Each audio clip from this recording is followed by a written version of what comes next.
India नाम का जो गठबंधन बना, एक दल, एक सीट, एक प्रत्याशी, यही तय होगा। लेकिन समाजवादी पार्टी को आखिर क्या खतरा महसूस हो रहा है कांग्रेस से? क्या आने वाले समय में सीटों के बंटवारे को लेकर के कुछ हलचल देखने को मिल सकती है? क्या यही वजह रही कि समाजवादी पार्टी अब जो मुस्लिम वोट बैंक है उसको साधने की पूरी रणनीति बनाने लगी है और बैठकों का दौर शुरू कर दिया गया है? विशेष खास तौर पर मैं कह रहा हूं, यह अल्पसंख्यकों के लिए बैठक थी। वो बैठक जो स्पेशल थी, आपको पता होगा, जनेश्वर मिश्र ट्रस्ट में जो बैठक का आयोजन किया गया, वो अल्पसंख्यकों के मुद्दों को लेकर के, उनकी बैठकों को, उनके वोट बैंक को लेकर के केवल ये बैठक की गई है। और इसमें तमाम सारी चर्चा हो गई कि समाजवादी पार्टी जो पहले मुस्लिमों के साथ स्टैंड लेती थी वो अब नजर नहीं आ रही है। जब मुलायम सिंह हुआ करते थे तो खुल करके सामने रहते थे, लेकिन अखिलेश यादव अब उस स्थिति में नजर नहीं आ रहे हैं। तो क्या वजह है ये जो बैठक, अगर कांग्रेस के पास भी जा रहा है, आपका वोट बैंक छिटक रहा है, तो एक ही प्रत्याशी होगा, या तो आपका प्रत्याशी आएगा, वो तो कांग्रेस का आएगा, तो फिर ऐसी चिंता की लकीरें क्यों?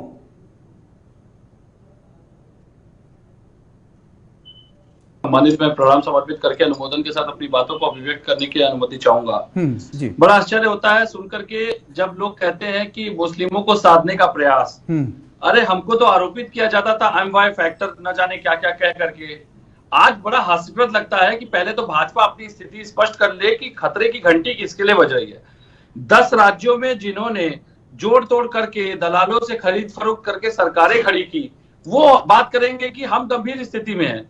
स्थिति का आकलन इसी से होना चाहिए कि जनाधार और वोट बैंक लगातार प्रतिशत की मात्रा में गिरता जा रहा है। चंद्रयान 2 की जब विफलता होती है, इसरो को जिम्मेदार बना दिया जाता है और 3 की सफलता पे पहले होर्डिंग चिपका दिए जाते हैं। आत्ममुग्धता से प्रेरित कौन है? मैं तो ये सवाल उठाऊंगा कि उत्तर प्रदेश में अगर हमको एमवाई फैक्टर का जनक कहा जाता है, तो केवल और केवल सवर्ण ठाकुर ब्राह्मणों की जो पार्टी थी, जिसको कहते हैं कि ठाकुर ब्राह्मण, टीबी एक बीमारी का नाम है, तो टीबी से ग्रसित कौन था भाई? टीबी से ग्रसित पार्टी कौन है? वो तो अपने आप में एक मकरजाल, अपने आप में एक जीवाणु जैसे है जो कि पूरी व्यवस्था को ग्रसित करते जा रहे हैं। अब बात करते हैं मुस्लिमों की। चलिए ठीक है, जितनी उत्तर प्रदेश में समाजवादी योजनाएं थी, सभी का नामकरण बदल दिया गया। सभी का नामकरण, जो उनकी नीतियां थी उनको उठा लिया गया और नाम दे दिया गया केवल भाजपा के नाम पे आधारित योजनाओं का। क्या बदलाव किया भाई? मैं तो ये पूछूंगा, बिल्किस बानो के बलात्कारियों को छोड़ते समय मुस्लिम समाज की याद नहीं आई थी? उनका तो माल्यार्पण करवाया आपने। सुबोध सिंह के हत्यारों को माल्यार्पण करवाया आपने। तब आपको नहीं याद आई थी कि सामाजिक एकता, सामाजिक समरूपता क्या है? 69,000 शिक्षक भर्ती में जब पिछड़ों का आरक्षण मार लिया, तब ये नहीं सोचा था कि उन पिछड़े वर्ग, राष्ट्रीय पिछड़ा वर्ग की आयोग की रिपोर्ट को हम नकार रहे हैं? भाई मैं तो ये सवाल उठाऊंगा। और सबसे बड़ी बात, सीएजी की रिपोर्ट नहीं, लेकिन बीजेपी ये कह रही है, बीजेपी ये कह रही है सबका साथ सबका विकास। अभी बीजेपी के प्रवक्ता कह रहे थे, अभी उन्होंने उदाहरण भी दिया कि इस बार विधानसभा सीट पर नतीजा जो आए वो बता रहा है कि अब मुस्लिम समुदाय भी बीजेपी की तरफ झुकता नजर आ रहा है, वो उनके बीजेपी के साथ खड़ा हुआ है, जो एक समय पर आप लोग भी कह रहे थे और देखने को भी मिलता था कि बीजेपी के साथ नहीं रहता था वो अक्सर। उत्तर प्रदेश में कितने बीजेपी विधायक हैं मुस्लिम है? जो खाता तो खोल दिया ना स्वार विधानसभा सीट से। राष्ट्रीय स्तर पे कितने मुस्लिम नेता हैं जो कि केंद्र में इनके मंत्री हैं? आप मुझे बता दीजिए। मैं तो सवाल उठा रहा हूं।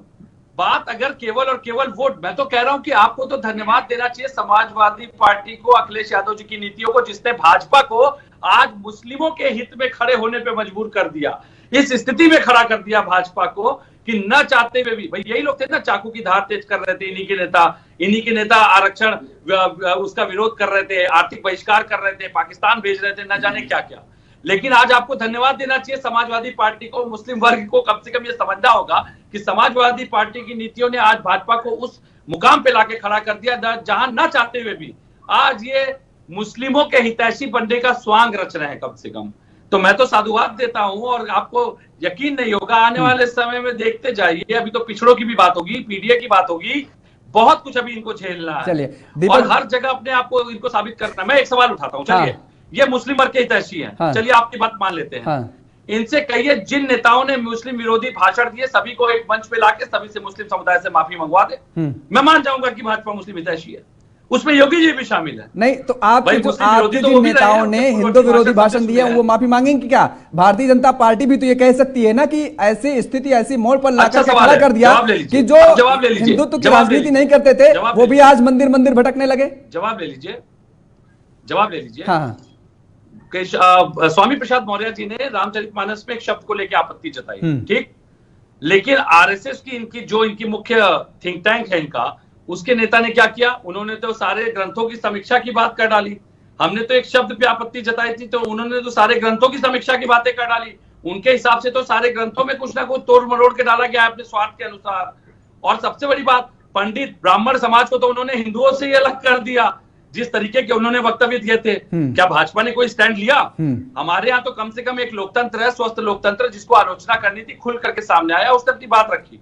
लेकिन भाजपा में तो किसी के मुंह से शब्द तक निकले साहब। ठीक है।